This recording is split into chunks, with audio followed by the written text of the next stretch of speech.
الحمد لله الذي بعث رسوله صلى الله عليه وسلم ليتمم مكارم الأخلاق.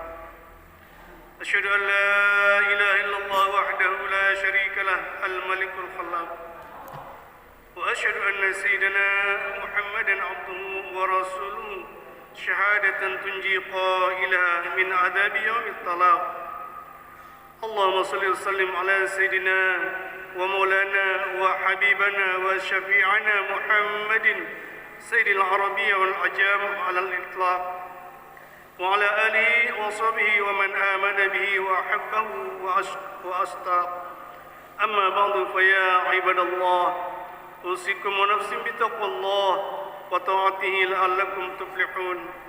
فقال تعالى في كتابه الكريم: أعوذ بالله من الشيطان الرجيم، يا أيها الذين آمنوا اتقوا الله حق تقاته ولا تموتن إلا وأنتم مسلمون. Muslimin hadirin sidang Jumat yang dirahmati Allah, mari kita awali khutbah ini dengan senantiasa bersyukur kepada Allah Subhanahu wa taala atas segala nikmat dan karunia yang telah diberikan kepada kita sekalian, sehingga kita dapat melanjutkan hidup dan kehidupan kita dalam keadaan sehat walafiat, bisa beribadah kepada Allah di tempat yang sungguh sangat mulia ini. Mudah-mudahan segala aktivitas kehidupan kita hari ini bernilai ibadah di sisi Allah Subhanahu wa taala, dan insyaallah dengan kesyukuran kita Allah akan terus menambah nikmat-nikmat-Nya yang lain dalam kehidupan kita. Dan sebagai wujud kesyukuran itu, mari kita tingkatkan iman takwa kita kepada Allah Subhanahu wa taala, yaitu dengan cara melaksanakan segala perintahnya dan meninggalkan segala larangan-larangannya. Karena dengan ketakwaan, hidup kita akan dimuliakan oleh Allah baik di dunia hingga di akhirat kelak. Inna akramakum indallahi atqakum. Sesungguhnya orang yang paling dekat di sisi Allah adalah orang yang bertakwa kepadanya. Kemudian mari kita sampaikan selawat kepada junjungan kita Nabi besar Muhammad sallallahu alaihi wasallam. Semoga di hari kiamat nanti kita semua akan mendapatkan syafaatnya. Allahumma salli ala Sayyidina Muhammad wa ala ali Sayyidina Muhammad. Hadirin sidang Jumat yang dirahmati Allah, masih dalam suasana kita berada di bulan Rabiul Awal, bulan di mana baginda Rasulullah, manusia yang paling mulia di muka bumi ini, dilahirkan. Maka sebagai umatnya kita wajib bersyukur, sebab kelahiran baginda Rasulullah sallallahu alaihi wasallam merupakan nikmat yang tiada tandingannya. Dalam sebuah kisah diriwayatkan Nabi Daud pernah bertanya kepada Allah Subhanahu wa taala, "Ya Allah, nikmat apakah yang terkecil di sisimu?" Lalu Allah menjawab, "Napas yang kamu hirup sehari-hari adalah nikmat terkecil di sisiku." Bagi Allah, napas adalah nikmat yang terkecil, tetapi bagi kita manusia, napas ini adalah nikmat terbesar. Karena 1 menit saja kita tidak bernapas, maka berakhirlah kehidupan kita. Lalu Nabi Daud bertanya lagi, "Lalu nikmat terbesar apakah yang ada di sisimu, wahai Allah?" Lalu Allah menjawab, "Diciptakannya Nabi Muhammad sallallahu alaihi wasallam." Begitu besar, dan tidak hanya untuk manusia, Nabi kita dilahirkan untuk seluruh alam semesta. Dalam sebuah hadis qudsi disebutkan, laulaka ya Muhammad lima khalaqtal aflaq." Seandainya bukan karena engkau Muhammad, saya tidak akan menciptakan alam semesta ini. Firman Allah. Hadirin sidang Jumat yang dirahmati Allah, maka oleh karena itu dalam rangka mensyukuri kehadiran baginda Rasulullah sallallahu alaihi wasallam di muka bumi ini, maka hendaklah dengan cara kita bergembira kepadanya.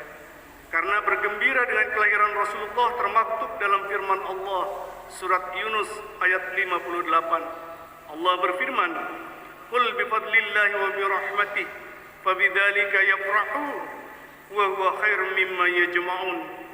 Artinya, katakanlah, dengan karunia dan rahmat-Nya hendaklah dengan itu mereka bergembira.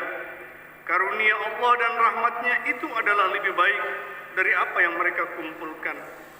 Lalu apa yang dimaksud dengan rahmat dalam kalimat ini? Maka Ibnu Abbas menafsirkan ayat tersebut dengan sangat jelas. Fadlullahil ilmi wa rahmatan Muhammadin sallallahu alaihi wasallam qala Allah wa ma arsalnaka illa rahmatan lil alamin. Bahwa yang dimaksud dengan karunia Allah Subhanahu wa taala adalah ilmu dan rahmatnya itu adalah Nabi Muhammad sallallahu alaihi wasallam. Dan itu termuat dalam Al-Quran surat Al-Anbiya ayat 107. Maka jelas bagi kita bahwa Rasulullah sallallahu alaihi wasallam sengaja diciptakan oleh Allah Subhanahu wa taala agar menjadi rahmat bagi seluruh jagat alam raya ini. Maka kalimat selanjutnya dalam surat Yunus tersebut Allah berfirman, "Falyafrahu," maka hendaklah mereka bergembira.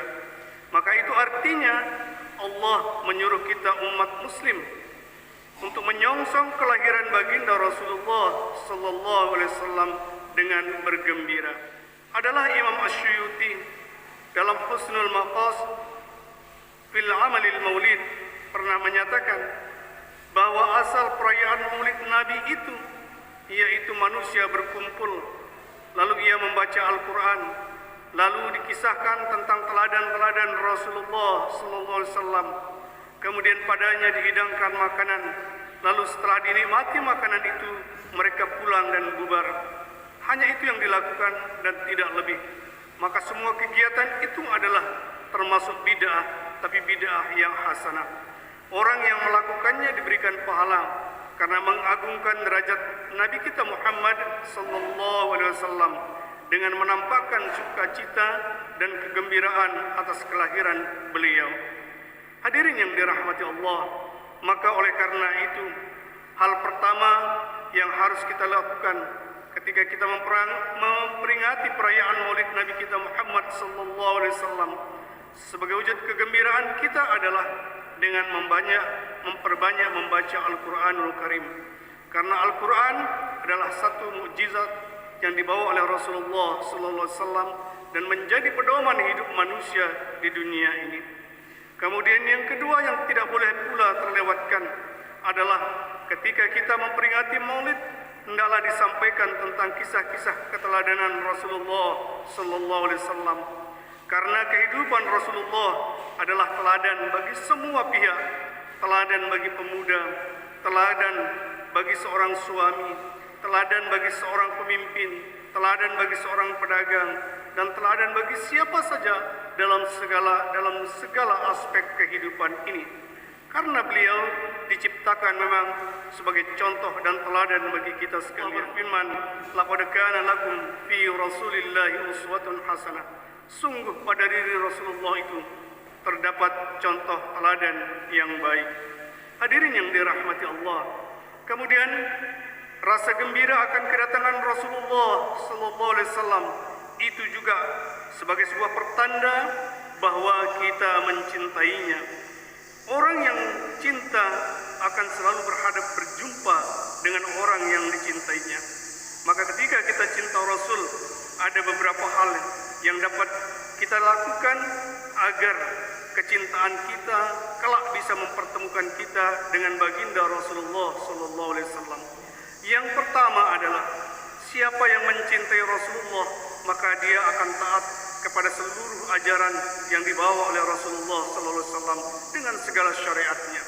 Rasulullah bersabda, "Faman ahabba ayyanalu rawiyahu nabiyya alaihi salatu wassalam falyuhib hubban syadidan wa alamatul hubbi illa ta'ati fi sanati saniyah."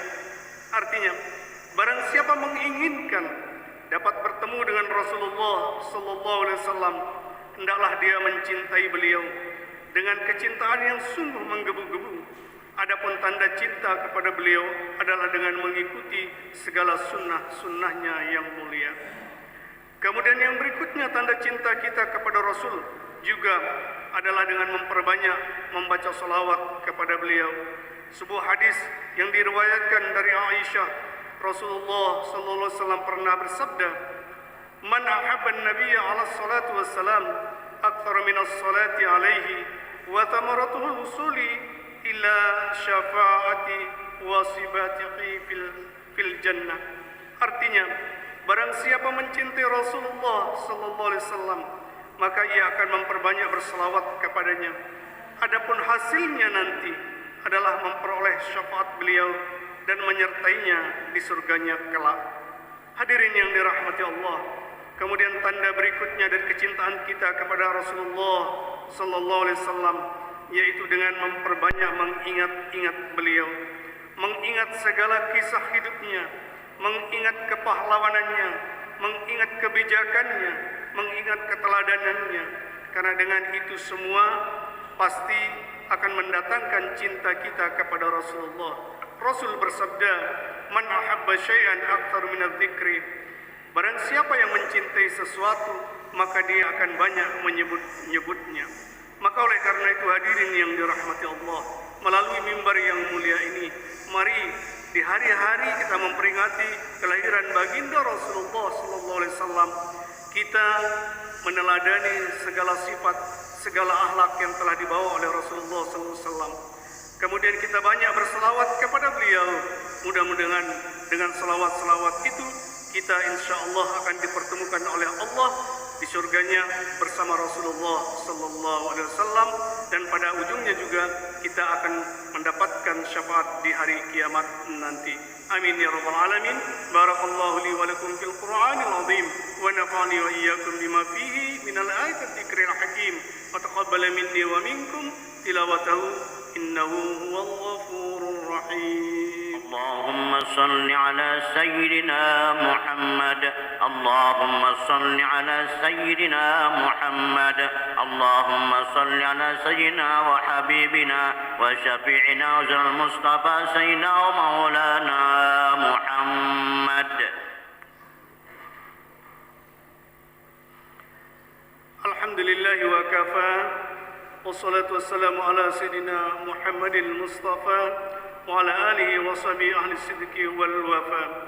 أشهد أن لا إله إلا الله وحده لا شريك له وأشهد أن سيدنا محمدا عبده ورسوله والصلاة والسلام على سيدنا محمد من أثنى الله عليه بخلق حسن وعلى آله وصحبه ومن تبعهم بإحسان. فيا عباد الله أوصيكم ونفسي بتقوى الله وطاعته لعلكم تفلحون. فقال تعالى في كتابه الكريم: يا أيها الذين آمنوا اتقوا الله حق تقاته ولا تموتن إلا وأنتم مسلمون. وقال تعالى: إن الله وملائكته يصلون على النبي يا أيها الذين آمنوا صلوا عليه وسلموا تسليما. اللهم اغفر للمؤمنين والمؤمنات والمسلمين والمسلمات الأحياء منهم والأموات إنك سميع قريب مجيب الدعوات ويا قاضي الحاجات. اللهم صل وسلم على سيدنا محمد في الأولين وصل وسلم على سيدنا محمد في الآخرين وصل وسلم على سيدنا محمد في النبيين وصل وسلم على سيدنا محمد في المرسلين وصل وسلم على سيدنا محمد في الملأ الأعلى إلى يوم الدين. اللهم انصرنا فإنك خير الناصرين وافتح لنا فإنك خير الفاتحين واغفر لنا فإنك خير الغافرين وارحمنا فإنك خير الراحمين وارزقنا فإنك خير الرازقين واهدنا ونجنا من القوم الظالمين. اللهم إنا نعوذ بك من الهم والحزن ونعوذ بك من العجز والكسل ونعوذ بك من الجبن والبخل ونعوذ بك من غلبة الدين وقهر الرجال برحمتك يا أرحم الراحمين. اللهم رب اغفر لنا ولإخواننا الذين سبقونا بالإيمان ولا تجعل في قلوبنا غلا للذين آمنوا ربنا إنك رؤوف رحيم. ربنا آتنا في الدنيا حسنة وفي الآخرة حسنة وقنا عذاب النار وقنا عذاب النار وقنا عذاب النار. عباد الله إن الله يأمر بالعدل والإحسان وإيتاء ذي القربى وينهى عن الفحشاء والمنكر والبغي يعظكم لعلكم تذكرون. فاذكروا الله العظيم يذكركم واسألوه من فضله يعطيكم ولذكر الله أكبر والله يعلم ما تصنعون. أقم الصلاة.